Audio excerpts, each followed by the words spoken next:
ሰላምዬ ችግር የለውም። ለምን ብዙ እውነታውን ይዤ ስለወጣው ምንም እንትን የሚለኝ ነገር የለም። ያው ያ ነገር ደግሞ ይጋጭብኛል ብዬ እ፣ እንዳላፍር እንዳልፈራ ራሴን ችያለሁ። የሚጎዳኝና የሚጠቅመኝን የማቅ ነው። አልሐምዱሊላህ ረቢል ዓለሚን። እ፣ የእኔ ትውልዴ ሆሳና ሆሳና ገጠራማ አካባቢ አመካ ወረዳ የሚባል ሰፈር ነው የተወለድኩት። ለቤቱ ስድስተኛ ልጅ ነኝ። ያደግኩት በተወለድኩ በስድስት ወሬ የአባቴ አክስት አልወለዱም፣ እሳቸው ጋር ነው ያደግኩት። በጣም የእድሜ ባለጠጋ ነበሩ። ያው ትንሽ ጊዜ ወደ 7 ዓመት እሳቸው ጋር ኖርኩ። ከዛ እሳቸው በጣም ኃይለኛ ናቸው። ሲማቱ ራሱ በእጅሽ በጉልበትና በቦክስ ነው የሚማቱት ማለት ነው። በጣም ኃይለኛ ነበሩ። ብዙ አመት ኖሮ ነው ቅርብ ጊዜ ነው የሞቱት። ከዛም በቃ እኔ እዛ እሳቸው ጋር ያለው ክርስትና ምሳሌ ኦርቶዶክስ ነበርኩ። ክርስትናም የተነሳሁት እዛ ነው። ስሜ ሁሉ የክርስትና ስሜ ወለተ ሚካኤል ነበረ። ያው እሳቸው የቁም ፍታት የቁም ተስካር ይህ ሁሉ አውጥቶ ነው ልጅ ስለሌላቸው በኋላ የሚቀብረኝ ጠዋሪ ቀባሪ የለኝም ብሎ ያንን ጨርሶ ነው። ከዛ በኋላ መጨረሻ ላይ ደግሞ ሲደክማቸው እምነታቸውን ቀየሩ፣ ጴንጤ ሆኑ። ቤተሰቦች የኔ እናት አባቴ ጴንጤ ናቸው። ሰፈራችን ላይ የጴንጤ ቸርች አልነበረም። ከፍሊላንድ ፈረንጆች መጥቶ አባቴ መሬት ሰጥቶ ቸርች ተሰርቶ ክሊኒክ ሊሰራ ሲል ቦታ ጠበበና ሀታ እናቴ 10 ልጆች ወልጄ ምን ላደርግ ነው ብላ የጴንጤ ቸርች ቄሱን ቤት ልታስቆፍር ሌባ አስመጥታለች። እሷ ኦርቶዶክስ ነበረች ማለት ነው። ያ ከእንደዛ አይነት ቤተሰብ እንትን ብዬ ያው እኔ እስከ 6ኛ ክፍል ድረስ በተርም ነው የሄድኩት። እሳቸው ጋር ስላደግኩ አማርኛም ትንሽ እችላለሁ። አጥፌ ነው የኔ ጓደኞች 2ኛ ክፍል እያሉ እኔ 6ኛ ደርሼ ነበር፣ 7ኛ ደርሼ ነበር እነሱ 2ኛ ክፍል እያሉ። ከዛ በጣም ፈጣን ነበርኩ። ያው በ12 ዓመቴ አደጋ ደረሰብኝ። እዛው የግድ ጴንጤ ያልሆንሽም ብሎኝ እኔ ኦርቶዶክስ ስለነበርኩ ቤት እቀጠቅጥ ነበረ። በሚያደርጉት አክት ደግሞ እተርብ ነበረ። ትንሽ ከተማም ስላደግኩ በዛ ቤተሰቦቼ፣ ወንድሞቼ፣ ታላላቆቼ ይመቱኝ ነበረ። እኔ ያደግኩት ብቻዬን ነው። ይሄን ያህል ልጆች ያለበት ቦታ አልነበርኩም። ያው ትንሽ ይከብድ ነበር። ሆሳና ከተማ አጎቴ አለ። እዛ ተልኬ ሄጄ እነሱ ጋር ከረምት ትንሽ ከተረጋጋሽ ተብሎ እዛ ወሰዱኝ። እዛ እያለሁ ወፍጮ ቤት ሂጂና በቆሎና ስንዴ አስፈጪ ብሎ ሰጡኝ። 72 ብር ሰጣኝ። እዛ ሲሄድ መንገድ ላይ ስተርብባቸው የነበሩት ልጆች እኛ ቤት ይመጣሉ፣ ያገለግላሉ። የወንድሞቼ ጓደኞች ናቸው። ከነሱ ጋር አውቃለሁ አንዱን ብቻ ማለት ነው። 4 ናቸው። የሆነ ቦሌ ሰፈር የሚባል አዲስ የተሰራ አሞራ ክንፍ ያለበት የተሰራ አዲስ ምሬት ያለበት ሰፈር እያለፍኩ አንዱ መጣና በጥፊ መታኝ። እኔ በአይን ማቀው ማለት ነው፣ ከወንድሞቼ ጋር ማቀው። በጥፊ ሲመታኝ አዞረኝ። ከዛ ራሴን ሲነጋ ነው ያወቅኩት። ሁለቱ ሲፈራረቁ አውቃለሁ፣ ሌላውን አላውቅም። 4 ናቸው። አርብ ማታ ነበረ። አርብ ወደ ማታ ወደ 10 አካባቢ ነበረ። ሆሳዕና ጅብ ከባድ ነው። በሬላ አጋድሞት ነው። ጭድ ነበረ። ከጭዱ አልፎ ደሜ ፈሷል። ሲነጋ ራሴን አወቅኩ። በቃ እዛ ምንም ሰው የለም፣ ምንም ሰፈሩ ላይ ምንም ሰው የለም። እዛ ወዴት ሊሄድ? ቤት ውስጥ እኔ ያደግኩት ሌላ ቦታ ስለሆነ ተሰምኔት የለም። ቤታችን ደግሞ በጣም ኃይለኛ ነው፣ ቁጥጥር ይበዛል። ወንድሞቼ ታላላቆች አሉ። ይሄ ወዳ ያደረገች ይሉኛል ብዬ እኛ ሀገር ዘፈን ይወጣል። አንድ ሴት ልጅ ሳታገባ እንደዚህ አይነት ነገር ከተፈጠረ እናቴ ገበያ አትሄድም፣ ቤተ ክርስቲያን አያገለግሉም። በቃ በጣም ነውር ነው።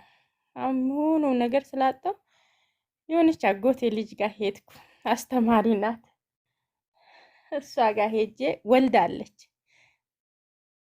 አሁን ስገባ የእሷ ታናሽ አለች።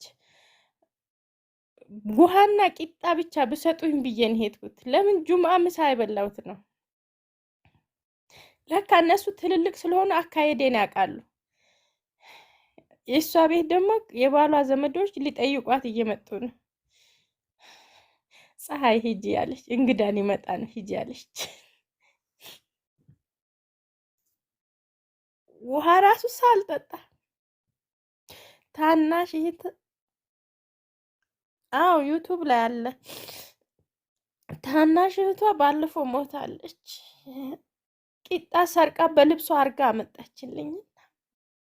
ይህንን ቂጣ ይዤ ወደ እንትን ሄድኩ። መናሃራ ሄጄ መናሃራ አዲስ አበባ የሚል ታስኪ ላይ ገባሁ።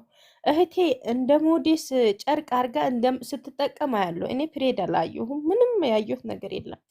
ያንን ከውስጥ ቲሸርት አውጥቼ ከላይ ጃኬት ቱታ ጃኬት ነበረ። እሱን አውጥቼ እንደ ሞዴስ አደረግኩና ሱሪ ነበረ ከስር ቀሚስ ስር ነው ምን ለብሶ ሱሪ ለብቻ አይለበስም እኛ ጋር በዛ ሰዓት። ቀሚስ ስር ሱሪ ለብሼ ጃኬቱን ሸፈንኩና አዲስ አበባ በሚለው መኪና ገባ። ወደ 4 ሰዓት አካባቢ ነው። በትልቁ ቅጥቅጥ 26 ብር ነበረ ትራንስፖርት። 26 ብር ከፍዬ ቡታጀራ ደረስኩ። ሰው ምሳ ሊበላ ሲወርድ እኔ መኪናው ጥሎ ይሄዳል ብዬ ጎማ ስር ተቀመጥኩ። በርስ ሁላችሁም ውረዱ አለ። አልበላሁ። የውስጥ ህመም አለ። ደም ይፈስብኛል። ራስ ምታት በጣም አለ። ከዛ አዲስ አበባ ገባሁ። አዲስ አበባ ገብቼ ከአውቶቢስ ተራ ሾላ በእግሬ ሄድኩ። ዝም ብዬ እጓዛለሁ። ከዛ ሾላ ከገባሁ በኋላ መሸብኝ። የሆነ ቆዳ የሚገዙ ሰዎች ጋር ቁጭ ብዬ ማልቀስ ጀመርኩ። ማልቀስ ሲጀምሩ ሁሉም ከኔ እንሂድ የሚል ሰው በዛ። የሆነ ሴት እያቆነጠጠች እና ያ እኔን ያሳደጉኝ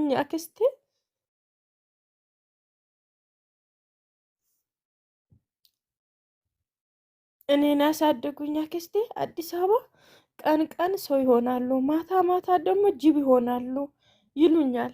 ይህንን ፈራሁና ከሰው ጋር መሄድ ፈራሁ። እኔ የሆነ ትልቅ ሴት እያመጣች እና ቆነጠጠችኝ። የሆነ ሰው እንሂድ ካልኩሽ ለእኔ መጥፎ ነው። እዚህ ሰፈር የቁጨራ ሰፈር ነው። ስለዚህ ፖሊስ እልካለሁ፣ ከፖሊስ ጋር ሂጂ አለችኝ። አሁን ከፖሊስ ጋር ፖሊሶች መጡ። ከነሱ ጋር ሄድኩና ፖሊስ ጣቢያ አስገቡኝ። አንዱ መርማሪው የኛ ቤተሰብ ስነግሮ እኔ ከሆሳዕና ነው ስመጣ፣ እሱ የሆሳዕና ሰው ነው። አይ እንደዚህ ከሆነ እኔ ነገ ወስድሻለሁ አለ። ጁምአ ምሳ የበላሁት ቅዳሜ ማታ። እኔ ለስላሳ ነገር ጠጥቼ አላቅም። ለስላሳና የዛ ቀን ፋንታናናስ ጠጣሁ። እስካሁን ድረስ እወዳለሁ ፋንታናናስ። በፌስታል ምግብ አመጡልኝ፣ በላሁ። ያንን ፋንታናናስ ጠጣሁ።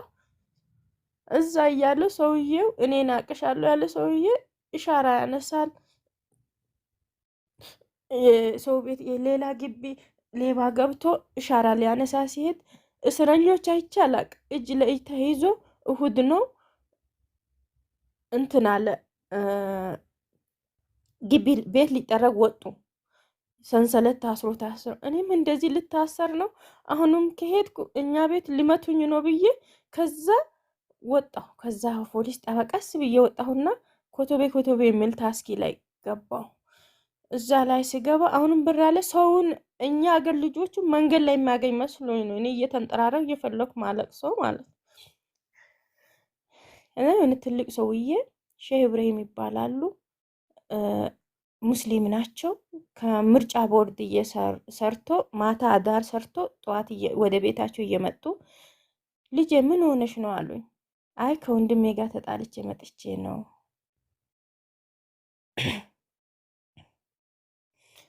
ከወንድሜ ጋር ተጣልቼ ስለመጣው ስራ ልገባ ነው። ስራ መስራት ትችያለሽ? አዎ። ምን ስትሰሪያለሽ?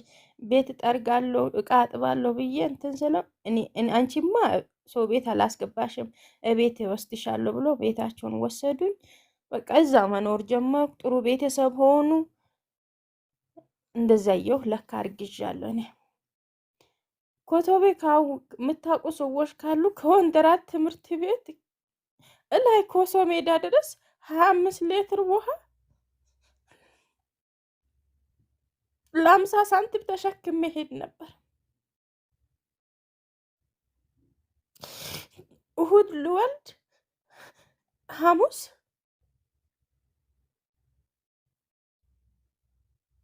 11 ጀርካን ከወንደራት ኮሶ ሜዳ ድረስ የአመት በዓል ውሃ ፋሲካ ደርሶ ነበር። የአመት በዓል ውሃ የሚፈልግ 11 ጀርካን ተሸክሜ ሄጃለሁ። 5 ብር ነው የሰጡኝ 11 ጀርካን ተሸክሜ ማለት ነው። ማንም አያውቅም። ከስር ሻርባ አስራለሁ፣ ከላይ ጃኬት ለብሳለሁ። ማንም አያውቅም። የኔ እርግዝና እዘላለሁ። እንጨት ከአህያ ወስጄ ቤት እፈልጥና እቸረችራለሁ። አተ ከሰል እሸከማለሁ፣ ከሰል እቋጥራለሁ። እንደዛም ሆኜ እዛ እንደዛ የሆንኩ እሁድ ማታ በእንትን ሄድኩ። ሽንት ቤት ሄጄ ወደ ቤት መምጣት አቃተኝ። በዳዴ መጣሁ። በዳዴ መጥቼ ቤቱ የእንጨት ቤት ነው። አንድ ክፍል ሰጥተውኛል። የእንጨት ቤት ነው። ያንን ዘጋሁና በቃ የሆኑ ነገር ተተኮሰ። ሽንት ቤት ማለት ነው። ሽንት ቤት ሲተኮስ በዳዴ መጣሁና ቤቱን ቆልፌ የሆነ ትንሽ ህልም አየሁ እኔ በህልሜ ማለት ነው። በቃ የሆነ ነገር የሆነ በቃ ያኔ ለኔ እዛ ሰዓት ብዙ ይመስለኛል፣ ግን የሆነ ትልቅ ሰፊ ህልም አየሁ። ሱቢ ነው። ሱቢ አዛን ሌሎ አጠገብ መስጊድ አለ። የሆነ ሰውዬ ጅልባብ ሰፊ ጀለብያ ለብሶ ጣራይ ላይ ቁጭ ብሏል። ከዛ የኔ ልብ ደግሞ አውጥቶ በግራ እጅ መዳፌ ላይ ተደርጓል። ያ የግራ እጅ ሊወጥቅ ነው ከዛ ውስጥ ልብሽ እንዳይወጥቅ፣ ይሄ ህልም ላይ ነው። ልብሽ እንዳይወጥቅ ያዢ ይባላል። ያ ሰውዬ ያዢ ይለኛል፣ ጣራ ላይ የተቀመጠ ሰውዬ። ከዛ እንደምንም ሆኜ በቀኝ እጄ ሄጄ መዳፌ ላይ ስጫን ራሴን አወቅኩ። ከዛ አላሁ አክበር አለ። ከዛ ሚጥ ያዘኝ። በቃ ያ ሰውዬ አዛን ሲል ሚጥ ያዘኝ። ሲገፋኝ መግፋት ጀመርኩ። እኔ ልጅ የሚወጣ አልመሰለኝም። ሲገፋኝ መግፋት በግድ መግፋት የሆነ በሽታ የሚወጣ ነው መሰለኝ። እየገፋሁ እያለ ከሆዴ ልጅ ወጣና ሸርተት ብሎ ቤት ይሄ ሰማያዊ ላስቲክ ተነጥፎ ነበር። በቃ በጣም ርቆ ሄደ። እኔ ሁለቱም እግሬ ዘግቼ ቁጭ አልኩና የሆነ ተነፈስኩ። በቃ ከዛ ልጁ በጣም አለቀሰ። እነሱ ለሱቢ ተነስቶ ነበረ። ምን ሆነሽ ነው ፀሐይ፣ ምን ሆነሽ ነው ብሎ በሩን ሰብሮ ገቡ። ሲገቡ እኔ እንደዚህ ሆኛለሁ፣ ደሜ ፈሷል። ልጁ ከኔ ርቆ ነው ያለው። ሸላዋን ጥምጣሟን አወጣችና ልጁን እቅፍ አደረገች እና እኔን አስተካክላ ደሜንም አልተጠየፈችም፣ ምንንም አልተጠየፈችም። ግን የአጎቴ ልጅ እዛ ጋር እርቦኝ ሲሄድ አካሄዴን አይታ ነው፣ የእነሱን ስም ነው ክብር ነው የፈራችው። ፀሐይ እንግዳ ሊመጣ ነው ሂጂ ነው ያለችኝ። እቺ ሴትዮዋስ ምንም አላቃት፣ ዝምድና የለ ምን የለ። ሻርባን አንስታ ነው ደሜን በዛ ሰዓት እጅ አይሚፈራል ደሜን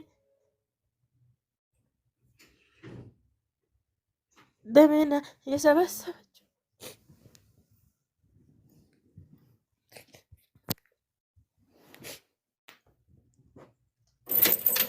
ይቅርታ አፉ በል። አዎ ከዛ እኔ ነኝ የበላሁሽ ብላ ማልቀስ ጀመረች። እዛ ዳንኩ። ምንም አይደለም። የሰፈር ሰውም ብዙ ነገር ረዳኝ፣ አላህ ይስጣቸው። የኔ ጉዴ በ16ኛ ቀን ነው። ማርገዝም መውለድም ጭንቁም መደፈሩም ብቸኛ መሆንም ቀላል ነው። ግን በ16ኛ ቀን ማላቀው ዱብዳ ወረደብኝ። እዛው ሰፈር እያለሁ ሌላ ኮሌጅ ተማሪ ልጅ ወልዳ ገላ ሽንኩርት ልጣጭ እና ቲማቲም ልጣጭ ካርቶን አርጋ ካርቶን ላይ ሸፍና ታስቀምጣለች። ከዛ የሌላ ሴትዮዋ ቤተ ክርስቲያን እየሄደች ይሄንን እሷ ሽንት ቤት ሄዳ እስከምትመጣ የግቢ ውሻ ሬሳውን ይዞ ይወጣል። ከዛ የልጁ እጅ ተገንጥሏል፣ ፊቱ እንዳለ ተላልጧል። ህፃኑ ወንድ ይሁን ሴቱን አላውቅም፣ ልጅ ነው ብዬ ነው የማናግረው። እዛ ትላለች። ከኮሌጅ ጀርባ ነው እሪ ስትል፣ በዚህ ጩኸት የኔን ልጆች ደግሞ እኔ ጡት አላጠባሁም አላጠብኳቸውም። እቺ ሴትዮዋ ናት ሁሉም ነገር። ውሃ ሙቅ ለብ አድርጎ ነበር የሚያጠጡት እና ወተት ቅቤ እንደዚህ ተገዝቶ እንትን ላይ ሞቅ ያደርጉና 16 ቀን ድረስ እኔ ምንም አላደረኩትም። እነሱ ናቸው እንትን ያሉት። ጡቴ ወተት አልነበረውም። ከዛ እሷ አጥባ ምን ብላ ነው መርካቶ የሄደችው። ልጆቹ ተኝተዋል።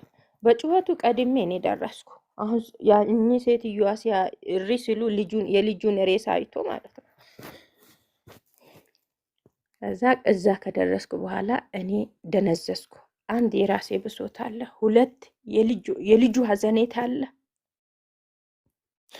በቃ እኔ ቆሜ ቀረሁ። የመጣ ሰው ሁሉ እኔን ቀጠቀጠኝ። የመጣ ሰው ሁሉ እኔን ቀጠቀጠኝ። የመጣ ሰው ሁሉ እኔ ላይ ጣቢ ደፋ። እኔ ፈዘዝኩ። ሁለት ጡቴ ተሰነጠቀ፣ ጭንቅላት። ፖሊሶች መጡ። እኔ በህይወቴ ፖሊስ ሬሳ እባብ አልወድም፣ ያ ጥቁር ዱላ አልወድም። በሱ ቀጠቀጠኝ። ምንም ህመም አይሰማም። ሰው ልጅ ላይ ደም ሲፈስ አይመለስም። እኔ ፈዘዝኩ። በቃ አንድ እዛ አርከበ ሱቆች ነበሩ። እዛ ጋር ዘበኛ ነበረ። በጫማ መጥቶ በአቻዮ ጫማ ልቤ ላይ ዘሎ ልቤን መታኝ። ከኋላ ድንጋይ ቢያገኘኝ ያ ድንጋይ ራሴን ቢያገኘኝ በቃ አልተርፍም ነበር። ትረፍ ያለ እዛ እያለፍን እያለ የኛ ግቢ ደግሞ አዲስ ቆርቆሮ ታጥሯል። እሱን እያለፍኩ የሆነ ነገር መጣብኝ።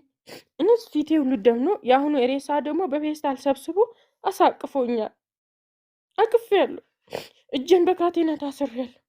እያለፍኩ የሆነ ነገር መጣና ልጁን ወረወርኩት። ሬሳውን ወረወርኩና የሺ ልጆችን አንሽልኝ አልኩ። እዛ እኛስ ምን እናውቃለን? ሴት ልጆች አለን። የእሱ አይሁን የምን ምን እናውቃለን ብሎ እቤት ሲገቡ የኔን ልጆች ከእንቅልፋቸው ተነስተው ያለቅሳሉ። እቤቱ የማርያም ስዕል ገብርኤል ስዕል አለ። እሱን ላይ ይቅር በለን ማርያም ይቅር በለን ኪዳነ ምሕረት ይቅር በይኝ ብሎ ሰዎቹን መስገድ ጀመሩ። እኔን አምቡላንስ ተጠራ። እሷ እንደሆነች ትሁን፣ ልጆቹ ማደጎ ይግቡ ተባለ። እኔን ቅዱስ ያሬድ ሆስፒታል፣ ልጆቹን ደግሞ ግዳ ህፃናት ማሳደጊያ ሲኤምሲ ያስገቡ። ከልጆች ጋር የዛ ቀን ተለየው። ልብ ያበጠ። ምንም ሕክምና ዝም ብሎ ግሉኮስ ሰጡኝ እንጂ ሕክምና አላገኘውም ነበር። ከኋላ ድንጋይ የገባበት ድንጋዩ አልወጣም ነበር። ሁለቱም ጡቴ ክፍት ነበር። ጭንቅላቴም እንደዛ ዝም ብሎ ላጡ እንጂ ጸጉሬን ምንም አላደረጉም። እዛ የኔን ታሪክ ሲነገር ሴትዮዋ በ4 ቀን ውስጥ ከቺካጎ ኢትዮጵያ መጣች። ወንዱን ልጅ የወሰደችው እነሱ መጡ። እሷ አተርፍም ምሊኒክ ትወሰድ፣ እዚህ አልጋ ትልቀቅ። ሰው የሚያወራን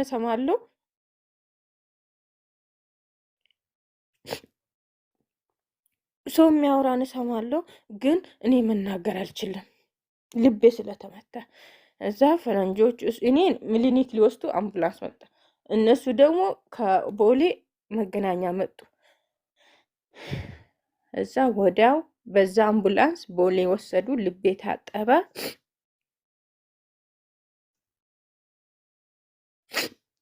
ታጠበ። ከዛ በኋላ ልጆቹ 2 ወር ምናምን ከነሱ ጋር አብሮ ቆዩ። እዚህ ቆዩ። እዛ ሄዱ። እኔ ትንሽ ሳገግም ሄዱ። እኔ ወደዛ ሰፈርም አልሄድኩም። ስራ ገባሁ። እንደዛ እያነከስኩ ለሙቴል ገባሁ። ወጥ ቤት ረዳትነት። ለምን እኔ ቤተሰብ ጋር መሄድ አልፈልግም። ስም ይወጣል። አይቶኝ የሚያውቁ ይመስለኛል። እንደዚህ አይቶ ፀሐይ ወለደች ይሉኛል ብዬ ፈራለሁ። ቤተሰብ ጋር ይወስዱኛል ብዬ ፈራለሁ። ለሙቴል ገባሁ። እዛው ትንሽ እየሰራሁ ወደ ዋና ወጥ ቤት ሆንኩ። ዋና ወጥ ቤት ሆኜ እዛ ቤቱ እየሰራሁ እያለ እናቴ ትሞታለች። እኔ ሳንቲም አስገብቼ በስልክ እደውላለሁ እንጂ እነሱ እኔ ጋር መደወል አይችሉም። ስለሚናፍቁኝ በዛ ስልክ እደውላለሁ። ስልክ ስለማቅ ከዛ መልሶ አያገኙኝም። እሸሻለሁ። እንደዛ እያልኩ እናቴ ሞተች። ምንም የሆዴንም ሳልነግራት የውስጤንም ሳልነግራት ሞተች። ለቀብር ሄድኩ። ቀብሬያትም አላለቀስኩም። ለምን እኔን አይቶ አሁንም ወልዳለች ብሎ ዘፈን ሊወጣ ነው ብዬ ከዛም በሶስተኛ ቀን በተከበረ ሐሙስ ተቀብራ እሑድ ትቼ ጠፍቼ መጣሁ። አሁንም ስራ ገባሁ። በቃ ሁሉም ነገር ለቅሶ ሆነ የኔ ነገር። ከዛ እህቴ በ6 ወሯ የእናቴን ለቅሶ አልሰማችም ነበር። ታማለች ተብላ የጥምቀት ቀን መጣች። እሷ ቃቁሜ 2 ሞታ የጥምቀት ቀን መጣች። ከእሷ ጋር ብሬ ሄድኩ። ትንሽ መቀራረብ ጀመርኩ። ፓስፖርት አወጣችልኝ። እሷ ቤሩት ነው የምትኖረው። እሷ የምትኖርበት ሰዎች ልጅ ኤሪያድ ነበረች። ኤሪያድ ሄድኩ።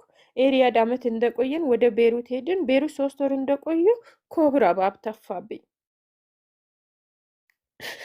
ከላይ እኔ ያላየሁም ልጆች ሳጫውስ ተፋብኝ። ከዛ አመመኝ፣ በጣም አመመኝ። በቃ አሁንም ሽፍ ይላል፣ ፊቴ ላይ ይላላጣል። አሁንም ይላጣል።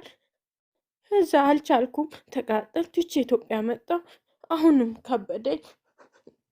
እዛ ቤተሰብ ጋር ወንድሜ ጋር እቃ ይዤ መጥቼ ነበር። የእህትም የኔ እዛ ኮቶቤ ነበር፣ እዛው ሰፈር ነበረ። እዛው እያለሁ በቃ ከወንድሜ ጋር አብሬ ቤት ተከራይተን አብረን እየኖርን እያለ በቃ ሲከፋኝ እወጣለሁ እገባለሁ። እንደዛ እየሆንኩ የሱዳን መንገድ ሄድኩ። የሱዳን መንገድ ሄጄ ሳውዲ ለመሄድ ህገወጥ መንገድ 72 ቀን መንገድ ላይ ሆነን 50 ኪሎ ሜትር ሲቀር ተይዤ ተመልሼ ኢትዮጵያ መጣሁ። ስመጣ ወዴት ልግባ? ወንድሜ ጋር ሲሄድ እንዳትገባ HIV ይዟታል፣ ሌባ ናት፣ እዚህ ግቢ እንዳትገባለች አከራያችን ትቼ ከዛም ስራ ገባው። ስራ እየገባው ልጆቹ 7 አመት ከሆኑ በኋላ እኔ ቤሩት እያለሁ ፈረንጇ ፈልጋ መጥታለች። ወንዱን የወሰደች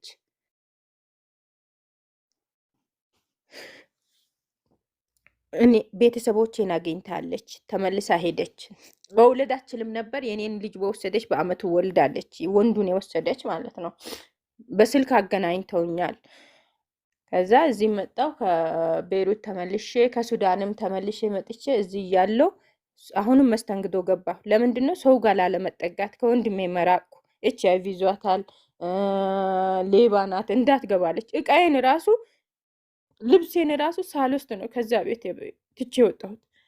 እዛ ለቦ መስተንግዶ እየሰራ በ500 ብር እየሰራ ኳታር ጀመርኩ። ወርቅና ስልክ ነበረኝ። እሱን ጨርሼ 37,000 ብር ካምፓኒ ጨርሼ ሄድኩ። አውሮፕላን ላይ ሆኜ ወንድሜ ደውዬ ሰለሞን HIV ካልመለሰኝ እየሄድኩ ነው እየበረርኩ ነው። ውሸትሽን ነው፣ ወልደሽ ራሱ ደብቀሽ። ይህ እንደዚህ አይነት እኔ ቃላቱን መጠቀም አልፈልግም። እንደዚህ አይነት ልጆች ወልደሽ ራሱ ለእኛ የደበቅሽው ውሸትሽን ነው አለ። እኔ እየሄድኩ ነው። ይኸው ከደቂቃ በኋላ ስልክ አይሰራም አልኩት። ሄድኩ። ሄጄም እዛ ሱዳኔዎቹ ነበሩ፣ መንዱቦች አስቸገሩኝ። መጠጥ አለ፣ ጭፈራ አለ ከስራ በኋላ። ይሄንን ታሪክ እኔ ይሄንን ደግሞ እንደነሱ እንዳልሆን ትላንት ያሳለፍኩት ህይወት አለ። እንዳይደገምብኝ ፈራሁና አልፈልግም። ኢትዮጵያን እንሸኝሻለን፣ እንደዚህ አይነት ማሰሪ ከሆነ ኢትዮጵያን እንሸኝሻለን አለ። እኔ በፍጹም እንደዚህ አይነት ነገር አልሰራም።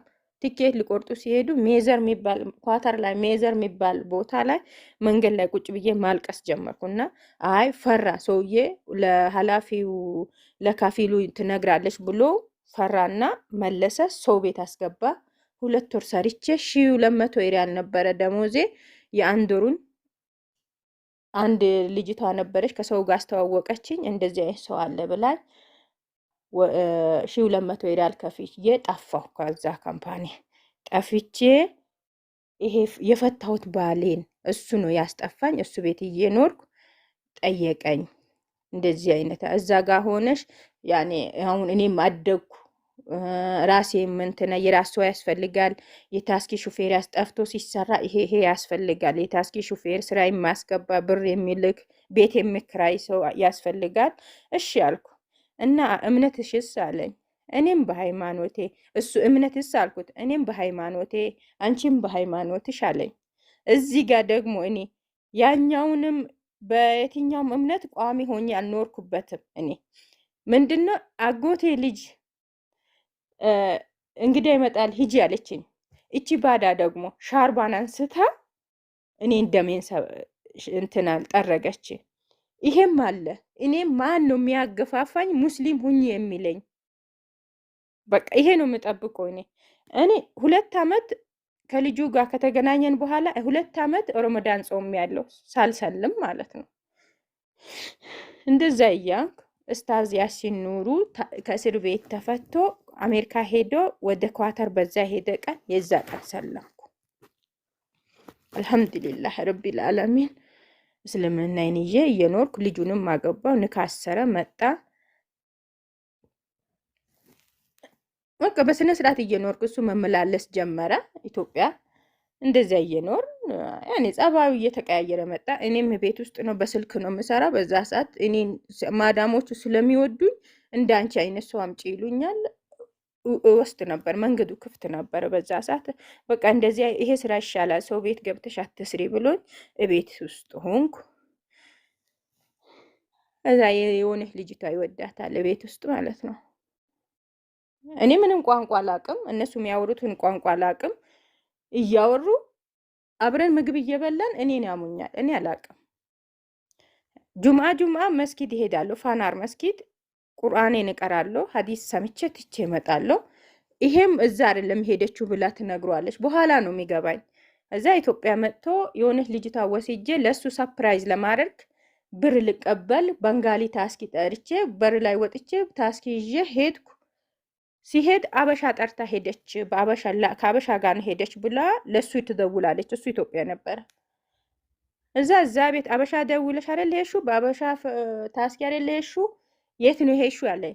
እኔ ሰርፕራይዝ ለማድረግ ብዬ ደበቅኩት። እንደዚህ ብር ላመጣ ምናምን ብዬ አልነገርኩትም።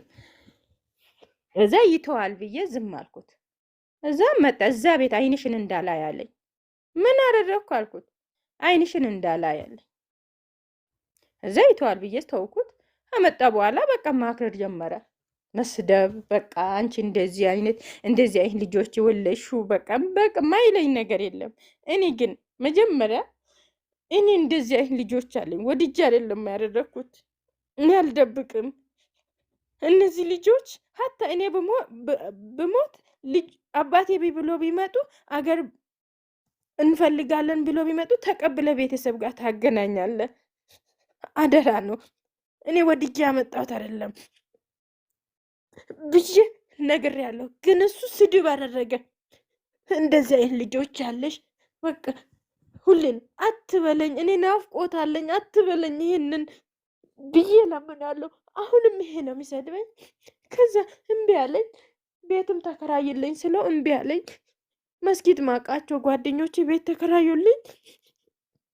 እዛ ቤት ተከራይቼ እሱ የልጅቷና የእሱን እቃ አንድ ቦታ ተጫነ፣ የኔ እቃ አንድ ቦታ ተጫነ። እኔን በትልቁ ተላጃ መኪና እንደ ፓኪስታኑ ሻሽሽን ሰሪ ብሎኝ እሷን በራይድ ሽሸም እኔን በዛኛው በትልቁ መኪና እሱን ስለሚነዳ በሱ ነበረ የተከራየው ቤት የወሰደኝ።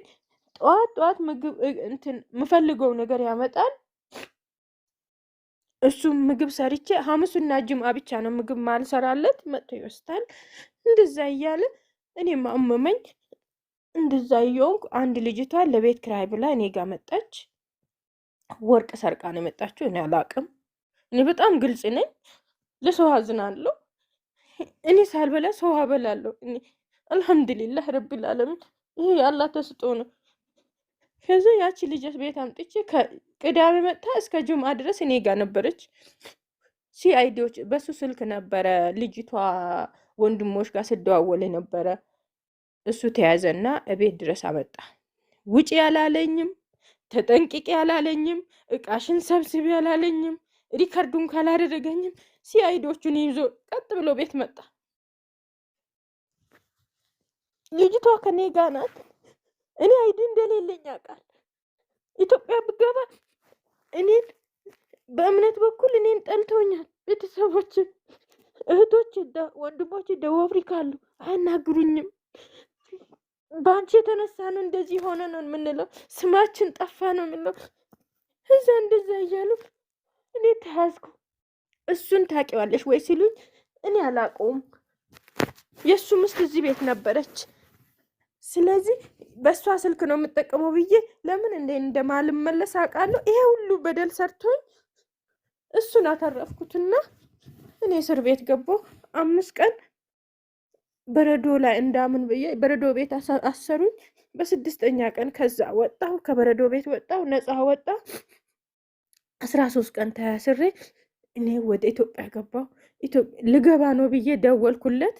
እስር ቤት ሆኜ ደወልኩለት እቃ አምጣልኝ ብዬ። ወላይ ከምንም ነገር እቃዬን ሽጦ ራሱ 100 ሪያል ለሰው ከባድ ነው። 100 ሪያል አልሰጠኝም። 2 ብርድ ልብስ ሻንጣ ላይ አድርጎ ይዞ መጣ። እኔ እዛ ውስጥ ብር ያለው መስሎኝ ሻንጣ ብፈትሽ ምን ባረግ ልብስ ገዝቶ ይሆናል ብዬ ብፈልግ የለም። እሺ ማን ነው የሚቀበለኝ አልኩት። አይ የሚቀበልሽ ሰው አዘጋጅቻለሁ አለ። መጣሁ ባዶ እጄን። ትላንት እንደዚህ ስትሰራ የነበረው እንደዚህ አግብታለች የተባልኩ ፀሐይ ባዶ እጄ መጣሁ። ወዴት ልሂድ? የእሱ ጓደኞቹ እንውሰድሽ አሉኝ። አልሄድም ብዬ ድሮ ሌባ ናት እንዳትመጣ ያለ ወንድሜ ጋር ሄድኩ። እሱ ሲሄድ ደግሞ እሱ አግብቷል፣ መስቀል ሄደዋል። መስከረም 14 ነበር የመጣሁት። አገር ቤት መስቀል ሄደዋል። ግራ ገባኝ። ይሄ የእሱ ጓደኛ 1500 ብር ሰጠኝ። በዚህ 1500 ብር እዚህ አዲስ አበባ ከምቆይ ብዬ አባቴንማ ያለው ብዬ ወደ አገር ቤት ሄድኩ።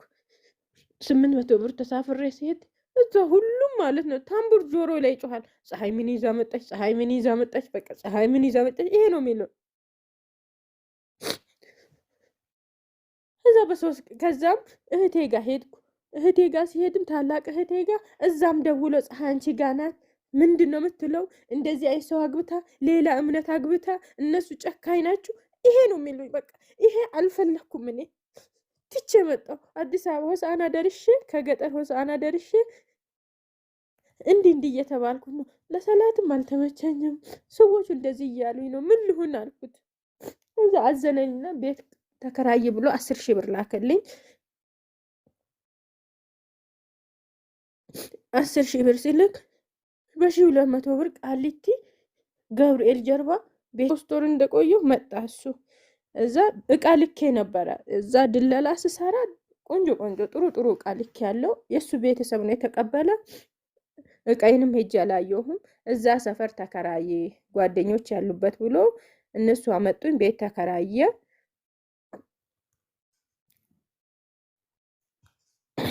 ሀቡ ቤት አልተናገርኩም። እሺ ዩቱብ ላይ ነው የተናገርኩ። ሀቡ ቤት ገብቼ አላቅም። አፉ በሉኝ።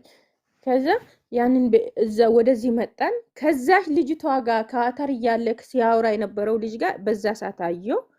እዛ ተመላለሰ። እሱም እኔ ኢትዮጵያም ሆኜ በቃ ደህና ሆነልኝ። መልስም ሄድ እነሱ ሀገርም ሄድ እኛ ሀገርም ሄድ እዛ እየኖርን እያለ እኔ አመመኝ። ሲያመኝ ሁሉም ሰው አንዴ ክንታሮት ነው ይሉኛል። ያልሄድኩበት ሐኪም ቤት የለም። ምንም የሚታይ ነገር የለም። ድንገት እሱ መጥቶ እንደሄደ አገራችን ሄደን ሆሳዕና ሄጄ የሆነ ዝም ብሎ ሆስፒታል ስታይ ይጤ ያለብሽ 90 ቀን ከቆየ ወደ ወደ ካንሰር ይቀየራል። ስለዚህ ቶሎ አስወጪ ተባልኩ። እሱን አስወጣሁ። እኔ ጋር ብር አስቀምጦ ሄዶ ነበር። ሆሳዕና አስወጣለሁ እንዳትመጣ አልኩት። ደህና ነበረ በዛ ሰዓት። ያንን ላስወጣ ኦፕሬሽን ልሆን እኔ ጋር ብር ነበረ። ይሄ ብር የት ማን ላይ ላስገባ? እኔ ወይ ሞታለሁ ወይ ድናለሁ። ቤተሰቦች ያለፉበት ገንዘብ እነሱ እንዲወስዱ አልፈልግም። ቡኬ እዚህ ጋ ነው፣ ኢቲኤም እዚህ ጋ ነው። ለሚያስፈልጋቸው ነገር ለወንድሜ ኢቲኤም ኮዱን ነገር ያለው። ስለዚህ ይሄ ብር የሕክምና ይቀመጥና ይግባል። አንተ እኔ ከሞት ሰደቃ ታወጣለ፣ ያ ሄደ ስንቅ ይሆናል ብዬ እምቢ ስለኝ እሁድ አልጋ ልይዝ ቅዳሜ 3 አካውንት ላይ አስገባሁት። ከዛስ አሰብኩ የኛ ቤተሰብ ሬሳ እምነቱን ቀይረናል ሊል ይችላሉ። አንድ ወንድም አለ አገራቸው ላይ ይምጣ፣ እኔ ከሞትኩ ጀናዛ እንዳያበላሹ፣ እኔ ከደከመኝ ያበላሹብኛል። ስለዚህ በእስልምና እንድሞት አንድ ሰው ይምጣና ነገርኩት። ይሄንን ስነግረው እሺ ብሎ ወንድምየው መጣ። ከባሌ ሆሳዕና መጣ። እሱ ሲመጣ እኔ ከኦፕሬሽን 4 ሰዓት የፈጀ ኦፕሬሽን ነበር የሆንኩት። ከዛ ወጣው። እዛ አንዴ መጣ። አሁንም ማመም ጀመረ። ድጋሚ በ4 ወሬ ሆስፒታል ሲሄድ የሐኪም ቤት ስህተት ተሰራብኝና የውስጡ ስፌት ተፈታብኝ። ከዛ ደም ይፈስብኝ ነበረ። እንደዚህ ደሜን ፎቶ አንስቼ ላኩለት። ደሜን ፎቶ አንስቼ ስልክለት አንቺ ካሁን በኋላ ካንሰር ይዞሻል፣ አንቺ እንደ እከሌ ነው የምትሞቺ፣ አትረቢም፣ አህያ ነው ለአራት እንደዚህ ሆነ ስትሆኚ። በቃ መጥፎ መጥፎ ስድብ እዚህ ጋር ማውራት አልፈልግም። ለቤተሰብ እንዳልናገር እኔ ወድጄ የገባሁት ነው። ትላንት ያሳለፍኩት ህይወትም አለ። ምን ብዬ ለማሽምግልና ልላክ? ማንን ልበል? ማንን ልጠይቅ? ከዛ መጣ። ሲመጣ የእሱ እህት እናቷ በ3 ወር ነው የሞተችው። እኔ እሱ ሊመጣ እኔ ጋር መጥታለች። እኔን የማሳድጋት እሷ አለች። ትምህርት ትማራለች። አሁንም ከኔ ጋር አልተለየችም። አልሄድም ብላ እምቢ ብላለች አለች። አሁንም እሷም አለች። አሁን ይመላለሳል። ተመጣ እንደዛ ከሆንኩ ድጋሚ የሐኪም ቤት ስህተት ከተፈጠረ በኋላ መጥቶ ውጪ ማደር ጀመረ።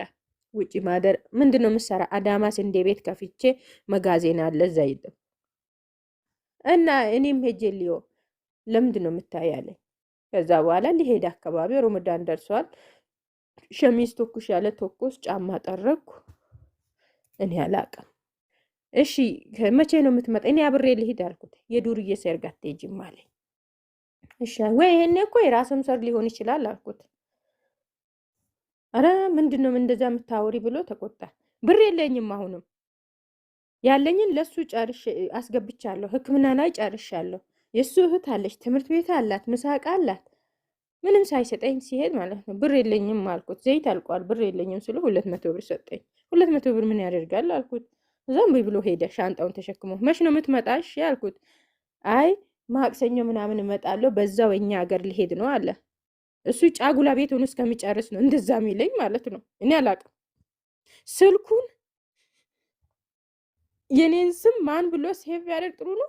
ሴፉ ባሌ የኔን ስም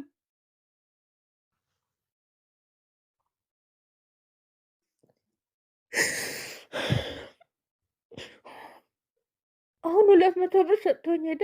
ድጋሚ ሽቶ ረሳና ሽቶ ላኪልኝ አለ። ላምጣልህ ወይ ስለ አንቺ እንዳመጭ ያለኝ ልጅቷ ላይ እህቱ ላይ ላኩለት። እሺ 200 ብር ይሄን ሽቶ ከፈለግ 200 ብር እንትን ብር ላክልኝ ስለው ጨምረህ ላክልኝ ስለው እሺ ልካለሁ። ወላሂ በለስተ ወላሂ ብር ላከልኝ። 200 ብር ጨምሮ ላከልኝ። ሽቶ ስትወስድለት 400 ብር ሆነ። ሄዶ ቀረ ወደ ሳምንት ሆነ። አንድ ቀን መጣ፣ በጠዋት መጣ። በፊት እኔ ስሰራ ምግብ ይበላል፣ ቁርስ ይበላል፣ ምን ይላል። ከዛ በኋላ ልብሱን ሊቀይር ብቻ ነው የሚመጣው። ልብሱን ሊቀይር ብቻ ነው የሚመጣው። እዛ አባቱን ጠራሁት፣ ወንድምየውን ጠራሁት። አይ እኔ ስራ እየሰራ ነው። ስራ ከሰራ አርፈሽ አትቀመጭም እንዲ አሉኝ እነሱ። እሺ ብሎ አስታርቆ ሄደ። እዛ ድንገት ተነስቶ እሱም ሄደ። እኔ አላቅም። እሱ ከሄደ በሳምንቱ ደግሞ እሷ ልትሄድ ቡና የማሽን ቡና አጠጣም። እኔ በኦፕሬሽን ሆዴ 4 ኪሎ ቡና በእጄ ወቅጫለሁ። እሷ የማሽን አጠጣም። ያንን አዘጋጅቼ ድርቆሽ አዘጋጅቼ ሰው የሚመጣ ሰው አለ ትልክ ያለሽ ብሎ ሌላ ጊዜ ኤርፖርት ሄጄ ነው ምልከው። የዛ ጊዜ ደግሞ ሞተረኛው ልኮ በሞተረኛ ነው ለእሷ የሰጠ። ሄደ። ሲሄድ ደግሞ እሷን ሲቀበላት ህልም አየሁና ጠየቅኩት። አብዲ ህልም አይቻለሁ። ምን አየሽ አለኝ። የሆነች ሴትዮዋ ጎንበስ ብላ አንተ አበባ እየሰጠ በግራ እጇን ልትቀበል ስትል አንተ በግራ እጇ ስትሰጥ አንተ ዞር አልክ ብዬ ስነግረው እዚህ የነበረው ባሎችሽ ነግሮሽ ነው አለኝ። እኔ የጓደኛዬ ምስት መጥታ እየተቀበል ነበር አለ። ዝም አልኩት።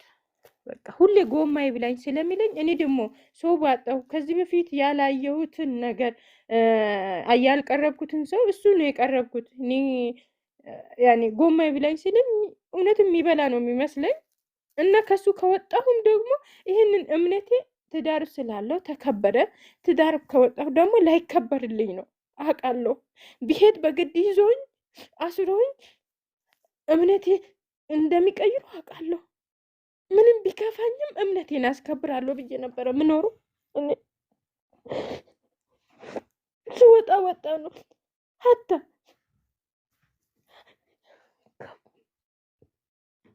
ዘጠኝ አረፋ ደረሰ። የአረፋ ቀን ቪዲዮ ደወልኩለት። ቪዲዮ ተሰውል ራቁቱ ነው ያለ። የት ነው ያለው ስለ ጓደኛ ቤት እና ጓደኛ ቤት አንተ አጅነብይ አይደለም ወይ? ለምንድን ነው ራቁቱን የምትሆኑት ብዬ ስናገር ማን ነው በኢድ ቀን የሚደውለው ብላ ጮኸች። አብዲስ ማን እንደዚህ ያለ ብዬ ስለው ስልኩን ዘጋብኝ። ስልኩን ሲዘጋ በኋላ ለብሶ ምን ብሎ ውጪ ወጥቶ ጎማ ይብላኝ እኔ ምንም የለኝም አለ። አሁንም እውነት ነው የሚመስለኝ። ተውኩት። መጨረሻ ላይ አባቴ ታሞ ተጠርቼ ሄድኩ። ሄጄ ስመለስ አብሮ 9 ወር ከቆዩ በኋላ ስመለስ ቪዲዮ ተላከ። የሰርጋቸው የቬሎ አዳራሽ የተከራዩበት ምኑ እሱን የዳሩት እኛ ሀገር ሄዶ መልስ በልቶ ጠጥቶ አድሮ ውሎ የመጡት ናቸው። እነሱ ቤት አብሬ የኖርኳቸውን 2 ወንድሞች አንዱ አላህ ራሞ ሞቷል። አንዱ ደግሞ መኪና ተገልብጦ ዛሬ በብረት ነው ያለ። ወላሂ ብላሂ ረብል ከአባ አብዲ እዚህ ሀገር መጥቶ አያውቅም፣ አግብቶ አያውቅም ብሎ ነው። ቤተሰቡ አያውቅም፣ አባትዮ አያውቅም። የዳሩት ማለት ነው። እኔ አለም ገና ማማ መስጊዱ ጋር ሆኜ ፉሪ ነው ያገባ፣ በሰርግ ያገባ። ከሷም ተለይቶ ተጣልተ ኢትዮጵያ ስትመጣ ነው እኔ እንዳገባ ያወቅኩት። እንዲህ ነው ሆኖ ነበረ። አንቺ ስለማትወልጂ አግብቼ ነበር፣ አልሆነልኝም። አሁን አፉ በያለኝ ተውኩት። በቃ አሁንም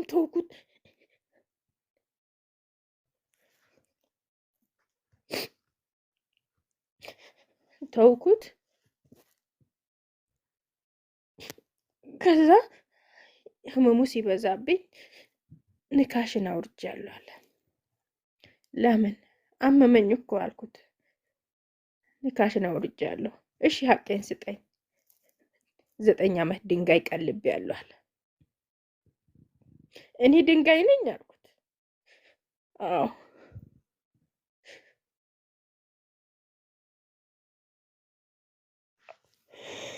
ሰማይና ምድር ጨለመብኝ።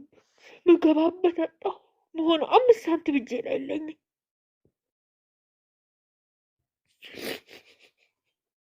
ቅያማ ቀን ትከፍላለህ ብዬ ተውኩት። እኔ አልተውም።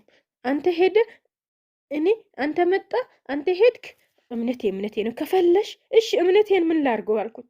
እሺ እምነቴን ይዤ ወዴት ልሂድ? ቤተሰቦችን ታውቃለህ። አይ ከፈለሽ ከፍሬ ያለኝ እኔ ለጥቅምማ እምነት አልቀይርም ብዬ ተውኩት። ክረምት ላይ ለሱ እህት ብዬ ዩኒፎርም ዩኒፎርም ስለሌላት ብር ስለሌለኝ እንትን አልኩት። ኒዛም ኒዛምን አገኘሁና ወንድም ኒዛምን አግኝቼ አወራሁት፣ ታሪኬን ነገርኩት። መስኮቱ ላይ ቀረብኩ። ብዙ እህቶች ጨልሞብኝ ነበር። ከምንም በላይ ሰው መራብ ከባድ ነው። ሰው አገኘሁ፣ አብሽር ያሉኝ። ይኸው እስካሁን ድረስ አለው። አፉ በሉኝ፣ አበዛኋቸው። ብዙ ኮሜንት እየተጻፈ ነው፣ ቀይር እያሉ ነው። መጥቶ ቤት ውስጥ የሚያደርጉትን ነገር እያየሁ ነው። ከዛ ሁሉ መራቅ እፈልጋለሁ እኔ። ይሄንን ነገር ሁሉ ማልሰማበት ቦታ መሄድ እፈልግ ነበረ። ለምንም ብዙ ነገር ውሸት አይቻለሁ። ምንድን ነው እናቴ ሐሙስ እንትን ቃቁሜ ልትሞት ናሴ ላይ መጥቶ አገልጋይ ነኝ ብሎ እማዬ እግር ላይ ገመድ አሰረ። ከዛ በኋላ መሰሶ ላይ አሰረና በኃይሉ የሚባል ወንድሜ ያለ ለሱ ፍታ አለው። ይሄንን ካልፈታ አባቴ ደግሞ ተነስቶ ንሳ ይግቡ አለው። እማይን አባቴ ውጪ ሄደ። ምሰራ ነገር አለ ይቅርታ አልጠየቅም ብለህ ነው እምቢ ያልከው ብላ ያንን ሳይነጋገሩ በዛ ተኮራርፎ እማዬ ሞተች። ያ ሰውዬ መጥቶ እንደዛ ባይል ሁለቱም ሳይነጋገሩ አትሞትም ነበረ። ካልሆነ ትሞታለች አሉ። ይሄ ብዙ ነገሮች አሉ እዚህ ጋር ማላወራ ማለት ነው። ብዙ አገልጋይ ተብዮች እኛ ቤት መጥቶ ማለት ነው። እኔንም ይሄ አደጋ ላይ ያደረሱት ከአገልጋዮች አንዱ ነው። ሲሰብክ ነበር፣ ሲዘምር ነበር፣ ሲጸልይ ነበር። ከዚህ ሁሉ መራቅ እፈልግ ነበር።